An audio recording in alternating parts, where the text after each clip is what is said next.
A successful woman doesn't wait for ideal conditions. She creates them. With grit, grace, and unwavering vision, she turns challenges into remarkable achievements. She plants her dreams with her own hands and nurtures them with unshakable determination. When her purpose is clear, no obstacle is too great. She doesn't just dream, she builds, she leads, and she inspires. Welcome to another episode of the Leaders Code podcast, where we uncover the stories behind bold, purpose-driven women shaping the world. I am your host, Rawal Ayubi, and today I am honored to welcome a guest whose journey truly embodies this spirit. Today's guest is someone who is passionate about transformation, growth, and empowering others to live and lead with purpose. Nicole Hekma is the CEO and founder of Nicole Hekma Coaching and Consulting, a leadership and life coach whose work is grounded in deep faith, compassion, and clarity. In this episode, we explore Nicole's leadership journey and the pivotal moments that shaped her path. Let's dive in. Welcome, Nicole, to this episode of the Leaders Code podcast. It's a pleasure to have you. Please introduce yourself and tell us about this unique journey from executive management in banking to coaching and consulting business. I was passionate about developing people, and so it seemed a natural progression to me to move towards coaching, and in particular towards coaching Muslim women and to having our faith at the center and building leadership through faith, not despite faith.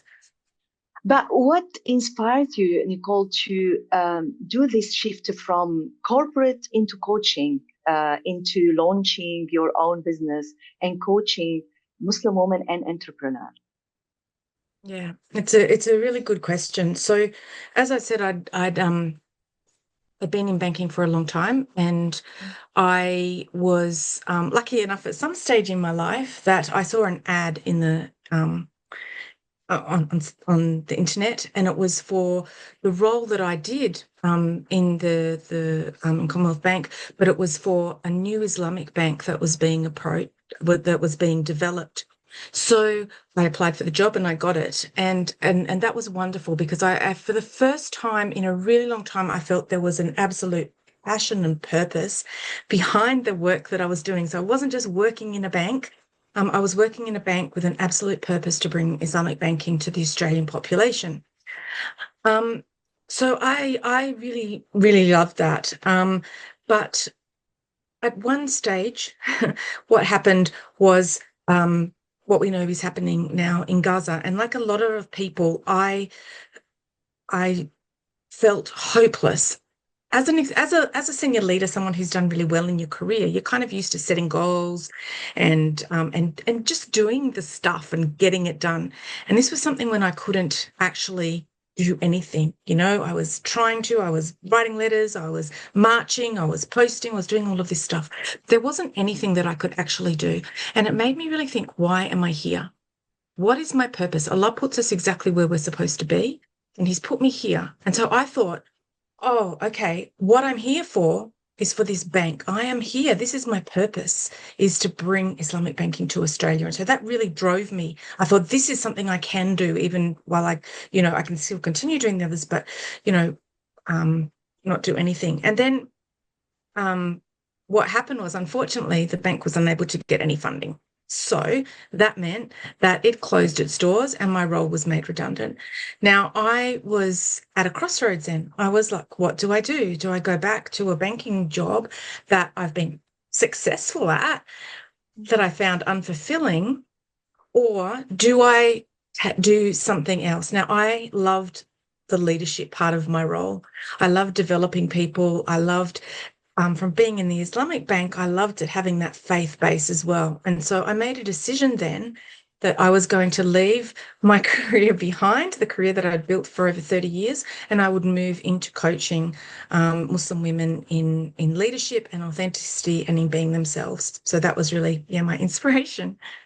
So I guess this is the first challenges that you started with in your career.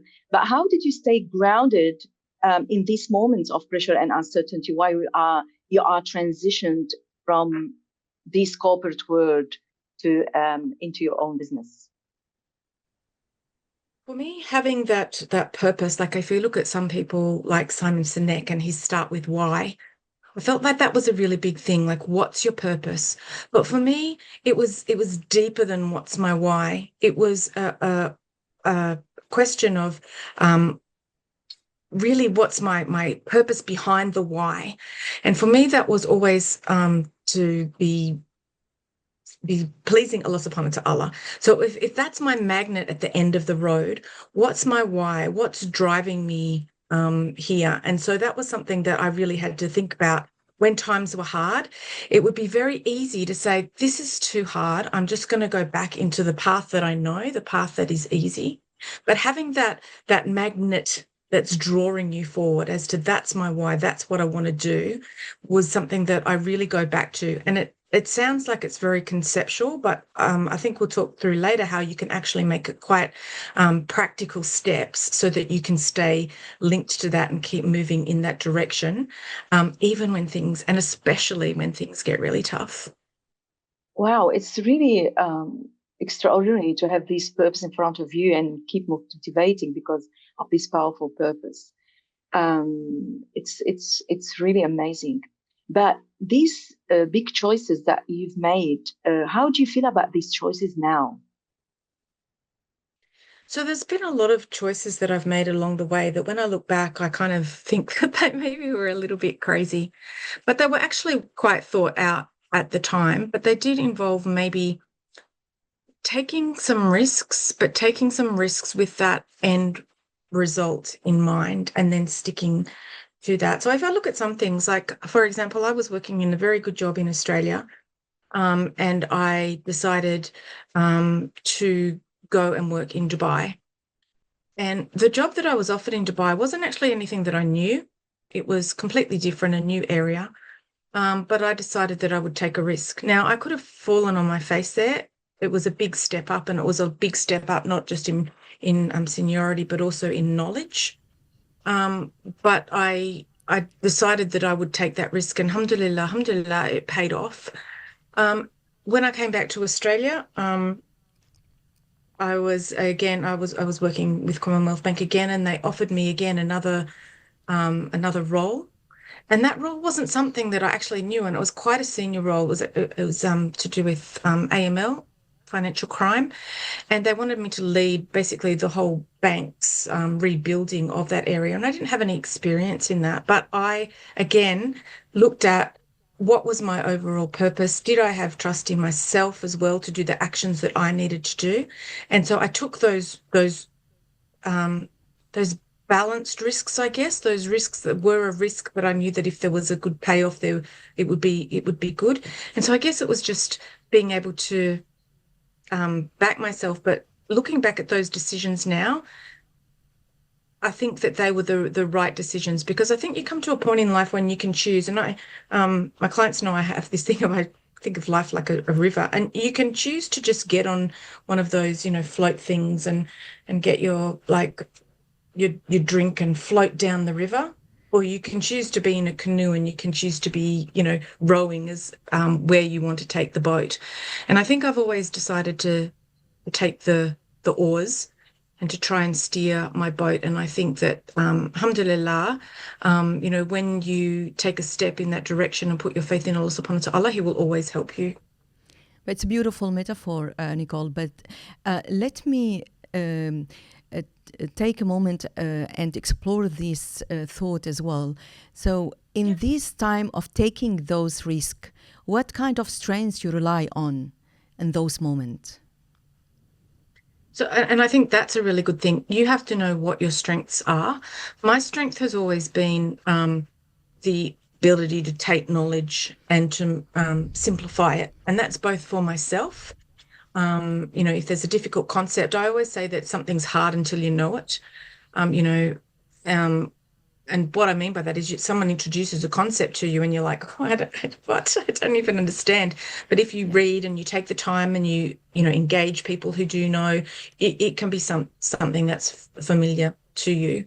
And I take that as well with what I teach to to other people, or with my team, how I disperse knowledge is how do you take complex things and break them down into simple things. And so I think that that's what I was able to do in those instances, and what I continued to do through my executive career, and what I continue to do now through my coaching career as well. Beautiful. From strength to skills now, Nicole, what are the most Absolutely. important 3 skills that helped you through this leadership journey? And I have a list of skills. I have, and feel free to put your own skill or to add it if it doesn't include it in the list. So I have communication, visioning, listening, empowerment, collaboration, and strategic thinking. What are the most important skills here? And if you can start with the most important one for your leadership journey. Wow, it's a hard decision. They're all really important. I think for me, visioning is always really important. So not only for yourself, like I think you have to have this vision of where you're going. And in fact, that reminds me of somebody once asked Oprah Winfrey, what's the difference between people who are successful and people who aren't? And she said all of the big leaders, they always know where they're going. They always have that, they're not showing up and thinking, at the train station and thinking, which ticket do I buy? They've got a very firm vision of where they're going. And I think as a leader, you have to first have that yourself, and you have to then be able to, my second one would be communication, because I feel like you have to be able to communicate both that vision, but also the way that you would practically break it down into implementable steps. I think for me, the next one there is, so I've got visioning and communication. And I believe the third one would be empowerment, because I believe that a true leader has to take other people on the journey with them, but they have to be allowing other people to develop into their best version of themselves and to take the lead, and to be able to make any mistakes that they might make as well, and to know that that's okay. And I believe that so empowerment is incredibly important, from going from visioning, communicating what you want to do, and then actually bringing that alive. When you started with visioning, I want to know a little bit more about Nicole. So where are you going to be in the next 3 to 5 to 10 years, let's say, in your work, through your work?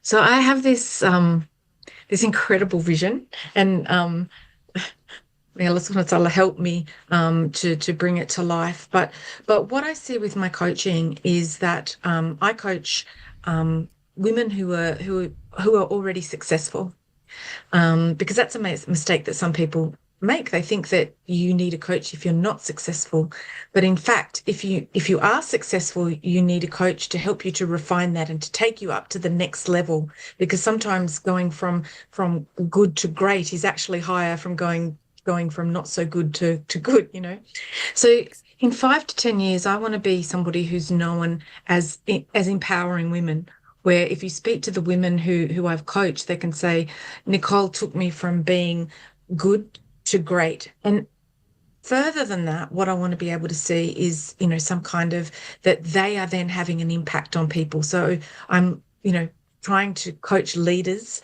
so that they can then develop other leaders. And especially if we look at, we talk at the beginning about my leadership journey and leaving my Islam at the door and all of that kind of thing, is that I don't want other women to have to feel they want to do. I want us to be rising together as a strong Muslim women leaders. So that's my 5 to 10 year plan, is that I'm the one who's kind of underneath helping women to rise, inshallah.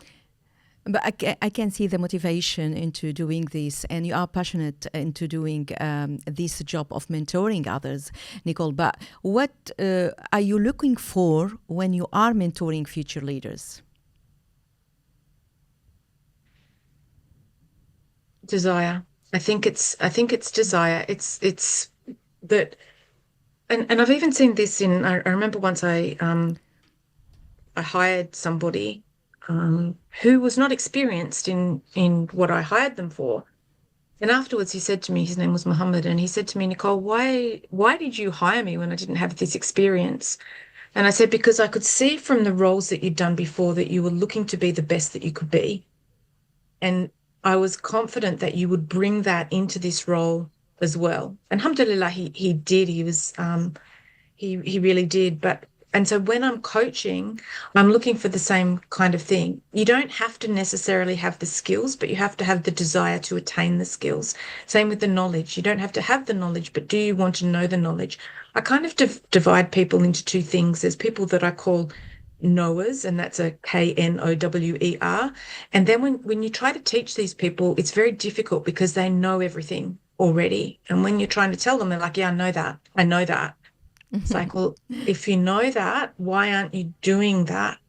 And then there's because they say action is the best form of communication, right? So if you're not doing it, you don't actually know it. And then you've got learners. Learners are people who may already be at the top of their game, but they always feel like they've got more to learn, or they might be at the bottom, but you can see that they're super keen and that they're growing in leaps and bounds because they're open, they take instruction, they take on feedback, they just want to learn more. And so if you are a knower, I'm not very interested because it's going to be a challenge and I don't know whether you're ever going to take it on. If you're a learner, then you are going to be grasping at that knowledge, at that feedback, at all of those things to try and to become the best version of yourself. Those are the people that I love. Yeah. I love this. I love this, Nicole. This is a beautiful leadership style that you are taking. This is very evolving, and you are looking into unlocking the potential into your people as well. That's beautiful. But now let me go through the values as well. So how do you stay true to your values in the moments of in the tough moments, I would say, tough situations? Yeah. That's really important because what I've seen sometimes is that values can be something that are easy to say, but to actually internalize is something that can be, that's when you see when your values really are, because otherwise they might be, these are good values, I should have these values. But when times become tough, do you actually stick to them? So I look at values as, and I don't think it's anything unique, but I'm just, my kind of definition is what matters to you, what's important to you. And I actually have my values taped to my computer down here.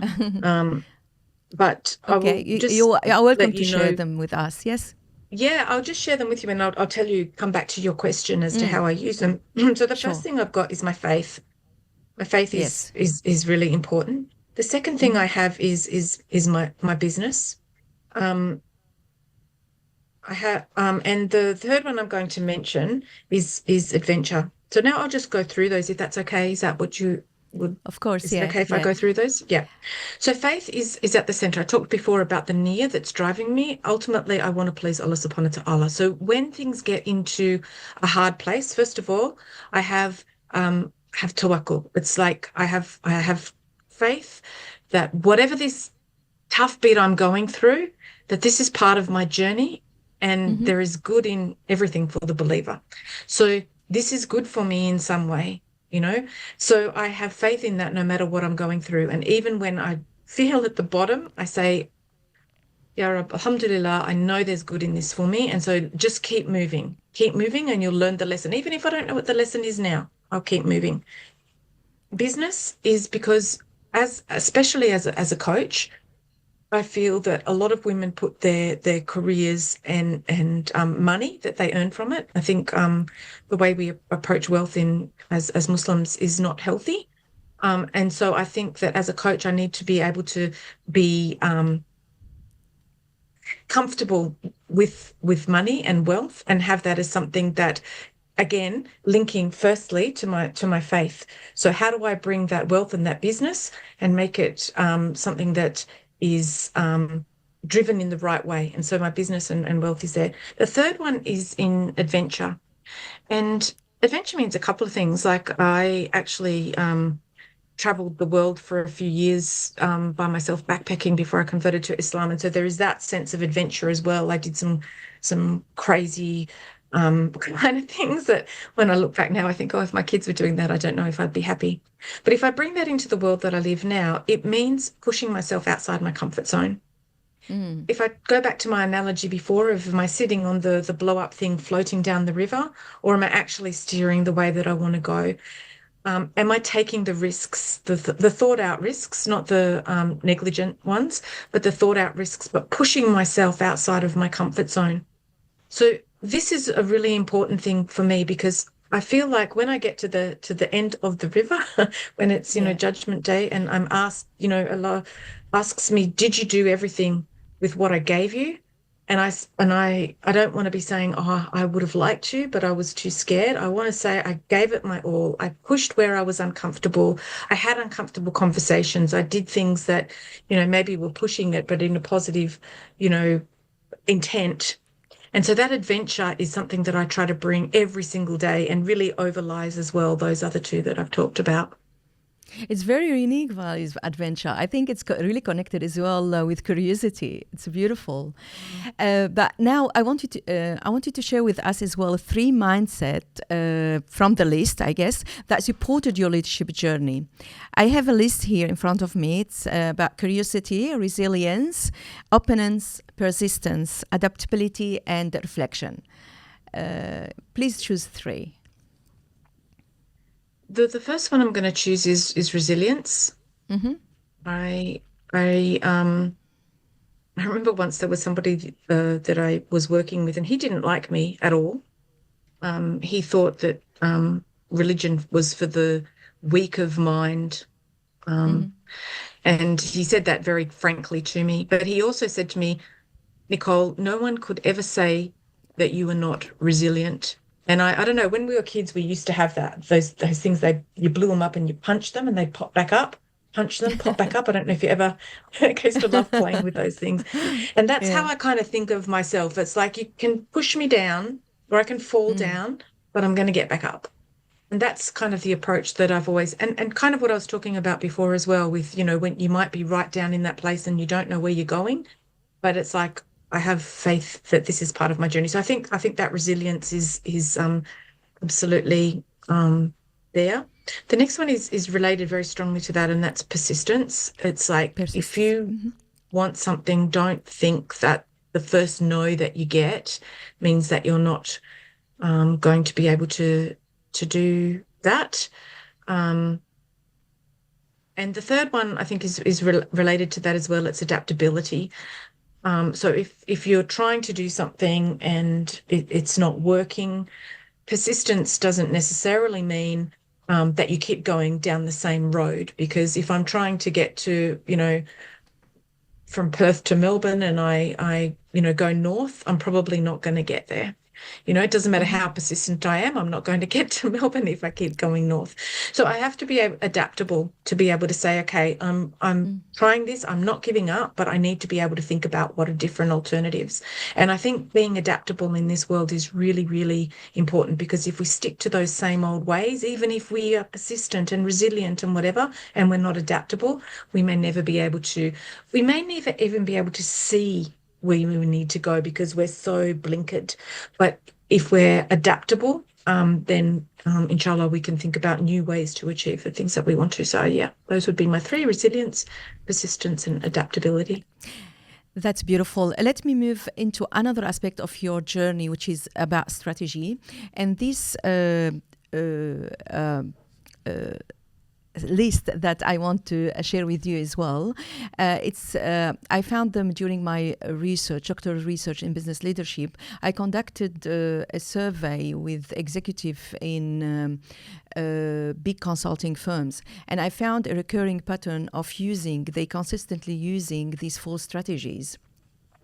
So I want you to look at these strategies and arrange them in order of importance. So I have first vision-driven transformation, trust-based decision-making, risk-taking through effective communication, and the last one, continuous learning through renewal and innovation. Yeah, these are all beautiful and so important. And I think mine will be no surprise to you.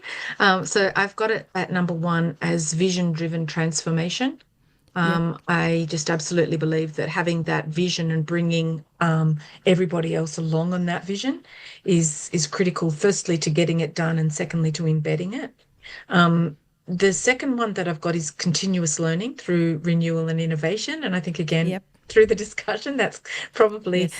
quite obvious there. The third one is risk-taking through effective communication. Again, if we look at some of my values and some of the decisions that I've told you about, I feel like informed risk-taking is critical to help people get to the next level. And Yes. for me, number 4 on the list, but incredibly important as well, is that trust-based decision-making as well. So yeah, that would be it. So vision-driven transformation, continuous learning, risk-taking through effective communication, and then trust-based decision-making.